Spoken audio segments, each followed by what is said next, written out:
The discourse is coming hot and fast on this fine Saturday. Let's take a look at your hottest takes. 99% of players are very bad at snapping and retreating compared to the other 0.1% of players. If you think you should be a higher rank, you're not stuck because you can't sequence your cards correctly. It's because you play the game like a traditional card game. Well, I think this is generally true. Like, this is something that is generally true. It's not advice that applies to literally everybody. There are people who are not good at the general card game skills of Marvel Snap, in addition to, or perhaps more so than, being not good at the snapping part of Snap. I do think that, like, snapping is actually the thing that I'm the worst at, but you can clearly be at least as good as I am while not having, like, the overwhelming snap power of someone else who might be around this level, right? Like, I am not a great snapper, but I am a very good card gamer, and the skills do feed into each other, right? Like, you are able to utilize your card gaming skills to calculate the outs, the percentage chance you have of winning, the general guesstimation and shortcuts that you have to do in the middle of a game that approximate for actual 100% knowledge. Those are card gaming skills. That said, I do think this is likely to be true. Like, if you're someone who is typically saying things like, oh, I keep winning 2 and losing 8, that is a problem with snapping. But I think the other thing is, the problem most people will have is not one of snapping, but of overstaying.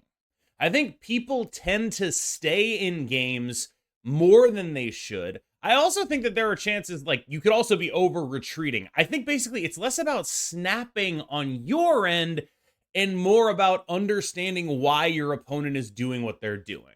If they're snapping and you think you know why, and you have a good idea as to why that might be the correct thing to do, and you think you can beat what they're doing, that's a really good cube equity potential for you. Remember, you can't win 8 cubes unless they're snapping too. So snaps are sort of, they're balanced like that. Like, you are going to get a lot of equity out of staying in winnable games, in addition to, like, snapping and forcing people out. But at the higher levels, a lot of the time, like, you snap and people are going to respect it. They'll know why you're snapping, and they'll know if they can beat it or not, which makes it even riskier.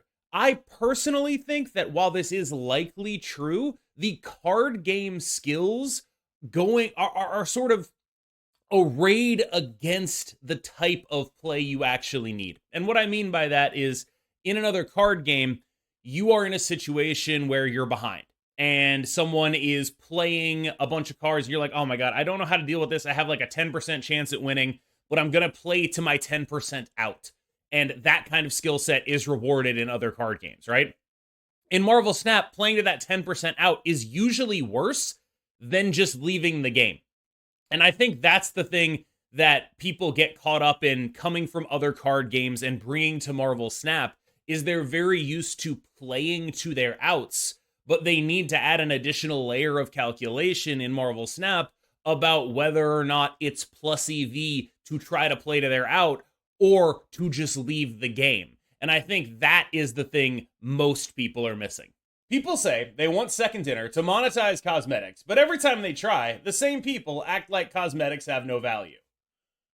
I don't know if it's the same people, right? Like, I think there is, like, something where it's like, all right, we want Second Dinner to monetize cosmetics, and then you complain about, like, how it's bad value, like, to buy a Shang-Chi bundle or to buy a Magneto card back or any of that stuff, right? And I think what it ultimately boils down to, and I'm just going to be completely honest about this, is I don't think any of us really want to be spending a lot of money on this game.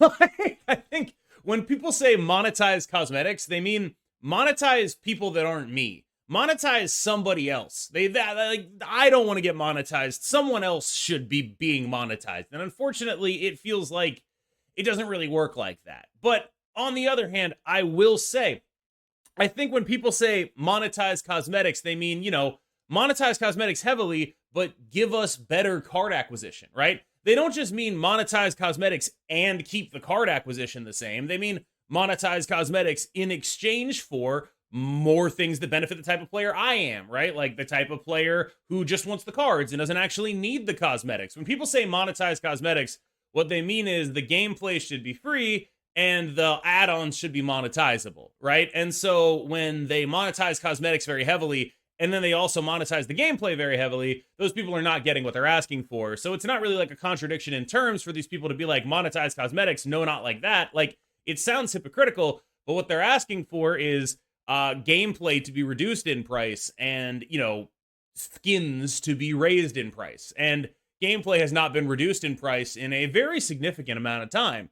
And so when those people see gameplay not getting reduced in price and also skins getting jacked up in price, it's like, well, what's the point? What are we even getting out of this? What exchange are we being offered, or is everything just getting more expensive? There should be a factor to determine who has priority when the board is tied. Like, whoever has the most expensive cards or the biggest power in their hand or deck. I think that would suck. Well, to be clear, I think I'm not opposed to the idea of there being a factor that determines priority when the board is tied, a secondary tiebreaker, sure, but I don't think it's necessary. What I am opposed to is that factor, by definition, benefiting a certain type of deck construction. I also think that on some level, priority as a mechanic is something that is not delved into very deeply by Marvel Snap itself. It's a mechanic that was sort of discovered by the player base that adds a lot of depth to these games. And I think the fact that a tie being a 50-50, you know, it sucks, right? Like, it sucks to lose a game on a 50-50, but it's not actually out of whack for a card game, right? Like, oh, I lost the game because of the priority. It's like, okay, well, you've lost games because Eliath got in the right lane before. Like, that's also a 50-50. I don't really see a massive distinction between losing the priority coin flip and losing, you know, a coin flip on where a white tiger goes or something like that. Like, I guess I just don't really see the need for a change in this kind of tiebreaker thing, because I think that it is actually probably fine to lose games to 50-50s in card games. I think if we wanted to play a game where no one ever lost a coin flip, we'd probably be playing chess. The variance in a game like Marvel Snap is what keeps it fresh. It's what keeps it replayable. It's what keeps it from being the best player winning every time, which allows a lot more people to enjoy these kinds of games. That's the fundamental draw of card games, as opposed to something that is mostly or, you know, nearly 100% skill determined. This is a different kind of thing, and I think it's okay to have coin flips in it. We got a double one here.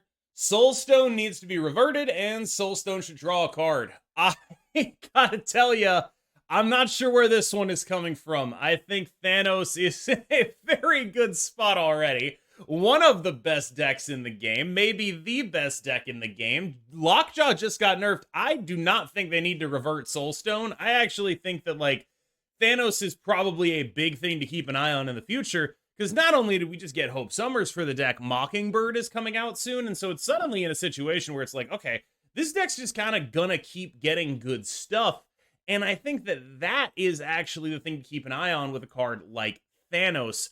I do not think the Soulstone should get reverted right now. Frankly, I'd be shocked if they, like, you know, didn't nerf the guy further at this point. Like, this guy's been pretty ridiculous for a pretty significant portion of time. I would look at, I don't know, let's take the draw off the Time Stone too. I don't really know exactly what to do about him, but I think that this is not a situation where you want to buff the best deck in the game. I remember when they gave Thanos 11 power, and everyone was like, what are these guys stupid? Thanos is already the best deck in the game. What are they buffing to 11 power for? My God. And that was basically just entirely a flavor change, so he'd be bigger than Infinite. It had no impact on the deck itself. And people still just lit them up over buffing the best deck in the game, even though it didn't matter. And I think buffing a Soulstone would be incredibly impactful, and it's already the best deck in the game. They'd get lit up, and they'd deserve it. MMR in Conquest should not exist. So I'm going to have to do a little bit of explaining on this one. MMR is matchmaking ranking, and in Conquest, the way it works is there's a pretty significant matchmaking and collection ranking factor in your earlier Conquest games. So in Proving Grounds, in Silver, those are going to be pretty heavily influenced by matchmaking ranking, by like your actual rank on the ladder, and you're going to play against like good people if you're good and not so good people if you're not so good. And then once you get into Gold and Infinite Conquest, those restrictions start loosening until by the time you're in Infinite Conquest, you're pretty much playing against anyone who has the same record as you. Now, the major thing that this does is kind of make what could be a fun environment in the early conquests into something that is very, very, hard to deal with for like high level players, where it's like, I'm playing the same people I play on ladder in conquest. And it's like, what is the point of that for me? Why would I want to be playing the same people I play on ladder in conquest? I would want to be crushing noobs and taking their lunch money, right? Like that's what the appeal of the mode would be, I think, to the person who asked this question. Shout out to KM Worst. And I basically, I don't know. I think it's fine for MMR to exist in Conquest. I get why you'd be like, I really don't like that experience in Proving Grounds and Silver. I understand. But it's not like it's like super stringent MMR. It's definitely seems to be looser than like ladder MMR, for example. So I'm not overwhelmingly upset by it. It's just, I think on the whole, Conquest's experience is not different enough in ways that I enjoy from ladder to make me want to play it. If I had to name one actual problem with Conquest, I don't really think this is an issue. I think my preferred Conquest solution is to just get rid of Silver Conquest. That's the one I've seen that in the hot takes before. I like the idea of just getting rid of Silver Conquest. Just get rid of it entirely, and then you just have, Proving Grounds at 1, Gold at 3, Infinite at 5. That's Conquest. It's much simpler, much less grinding, and you actually get that gradation of MMR, where it goes from like mattering a lot in the Proving Grounds to not mattering that much in Gold to not mattering at all in Infinite. I think that would kind of solve the issue being talked about here. If prices were lowered and you could buy things a la carte, more players would spend more money.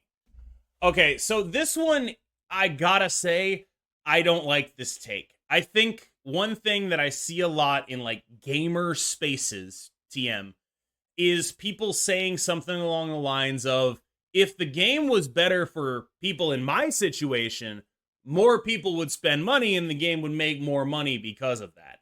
And I think on the whole, my guess is that's not true. And it's not like these people are being misleading on purpose. They're using their experience of saying, if this was $20, I would buy it. And I bet there's a lot of other people like me that would do it. But I think the thing is, we don't actually have access to those back-end models.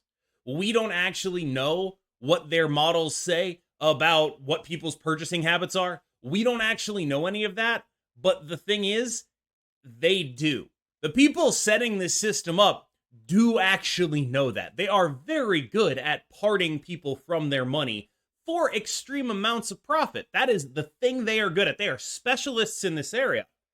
And so generally, I tend to trust the guy who's a specialist in parting me from my money when he says, it's probably more profitable for us to run it the way we run it, right? And that might be, not the thing you want to hear, because you're a person in a situation where you'd spend more money if these things were available, but they know, presumably, that there aren't enough of you for that to actually make up the profit margin, right?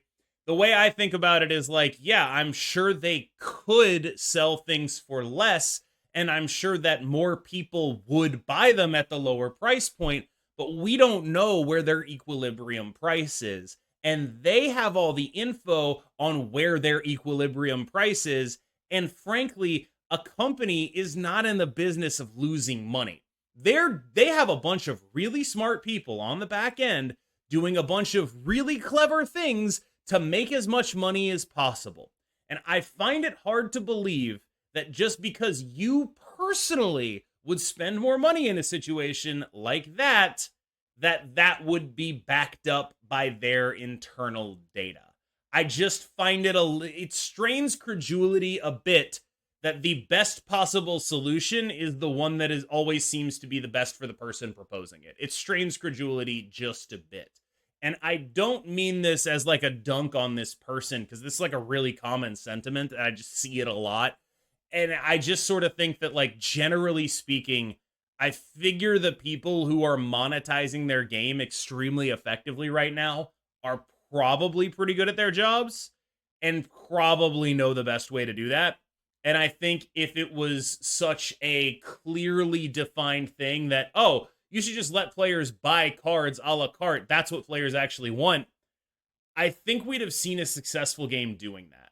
And I mean a digital one. Like, when we look at digital games, there's, Hearthstone as the like primary here. Magic Arena to some degree, although you could argue that's just like extremely carried by Magic being Magic. And Magic is one of those games where you can purchase stuff a la carte, except it's like fully free market and people really hate it because there's a bunch of people speculating on those a la carte purchases. I cannot think of a single game where they just put a dollar price on the game piece. And I think a lot of that is because you as a game designer don't want to put a dollar price on a game piece because you want to obfuscate that dollar price, because the more you obfuscate that dollar price, the easier it is to buy that stuff, which is why there's like 27 currencies in Marvel Snap. We have spotlight keys, we have spotlight caches, we have gold, we have credits, we have boosters, we have collector's tokens, we have like a bunch of different things. And so when you buy a bundle, you don't actually know how many cards that is. You have to like do a bunch of math to figure that out. And like there's just all this sort of layers in the way. And the reason there's layers in the way is because scientifically that makes it easier for your lizard brain to think of that stuff as a good deal. If you see hella $50, you're like, that's ridiculous. But if you see equivalent value of hella $50, you don't get that instant that's ridiculous. And that is why they monetize these games the way they do. Thanos is good at everything. Players used to think Mr. Negative was a card that restricted design, but that is Thanos. If a card is too good in his deck, it has to be nerfed to be only good in his deck. I agree with this one. I think that Thanos is the number one balance issue going forward in the entire game of Marvel Snap. Thanos is the guy. You have to think about him for everything. And if you want an example of this, just look at Pixie. Think about how they data mined Pixie and it worked on the Thanos stones. And then they data mined Pixie again and then it didn't work on the Thanos stones. And think about just how much of a brute force way of dealing with that is. They basically had to release this whole new card with text on it that said, don't you dare run this in Thanos. Don't you actually dare do that. And I think that like that is a testament to the actual design space that Thanos occupies. And for the record, the reason Thanos occupies this like prohibitive amount of design space is not just that he does a lot of stuff, it's that he's consistently good at it. Mr. Negative is not a design space issue because once he got nerfed to where he is now, he became very difficult to actually run. Thanos is a design space issue, A, because there's not a lot of good ways to deal with him, and B, because he has consistently been a top level deck. So when you talk about design space, one of the things I think people need to keep in mind more is the things that actually influence design space are whether something's going to be like busted, whether something's going to be ridiculous, right? That's what influences design space. Not, oh, this is another good card for Mr. Negative to run, because Mr. Negative is kind of a known quantity, right? Like, oh no, my opponent played a Mobius. There goes my whole combo, right? Like that kind of stuff really impacts Mr. Negative. Whereas like with Thanos, there's no card that I can play that Thanos is like, oh no, my opponent played that, guess I'm dead. Except Loki half the time, depending on like what kind of Thanos deck it is. And it's just a very odd situation where Thanos is this card that has proven to consistently be good, and it occupies like a very wide swath of design space. You look at a card like Pixie and you're like, okay, that had to be fixed for Thanos. You look at a card like Mockingbird and it's like, is that going to have to be fixed for Thanos? Like, what does that mean, right? You look at a bunch of these cards and it's like a lot of different design spaces that Thanos occupies. Cards that didn't start in your deck. One-drop synergy. You even have stuff like Soulstone interacting with like Abomination High Evolutionary. And there's just like, it does a bunch of stuff. And because it does so much stuff, it occupies such a wide swath of design space. Yeah, I agree with this take. Thanos is actually the biggest design space issue that faces the game right now, easily. Cam Best is the best content creator for Marvel Snap. Dara sucks. First of all, clip that, send it to Dara. Second of all, don't do this. This sucks. Doing things like this sucks a whole lot of ass. Don't ever do this. I actually put this specifically on here so I can tell you, do not ever do this. One of the things I'm really proud of my community for is I have consistently asked them to never, ever, ever go to other streamers' chats and be like, yo, this is a Cam Best deck. I hate it when people do that to me. I have asked consistently for that to never happen. And as far as I know, it never does happen. So I'm really grateful for that. And I'm going to make a new community rule. Do not do this. Do not be like, yo, KM rules, so-and-so sucks. That just makes me look like an asshole. Don't do this. You're making me look bad. You're making you look bad. And I think one of the things that people don't grasp about the Marvel Snap creator community is like we all talk to each other mostly. We all kind of know each other. And so it's like you're kind of dumping on guys I consider friends here. And that's really frustrating to see. And like of all the people to pick, I like that Dara's like the least offensive best player you could think of. Like that is a ridiculous person to pick there. I gotta say, I was taken very aback by that. He's a phenomenal player and a pretty great dude, too. I don't really know what possesses you to say this, but please don't. And because we are on Twitter, we got one final response, which was nudes in bio. Yeah, great website.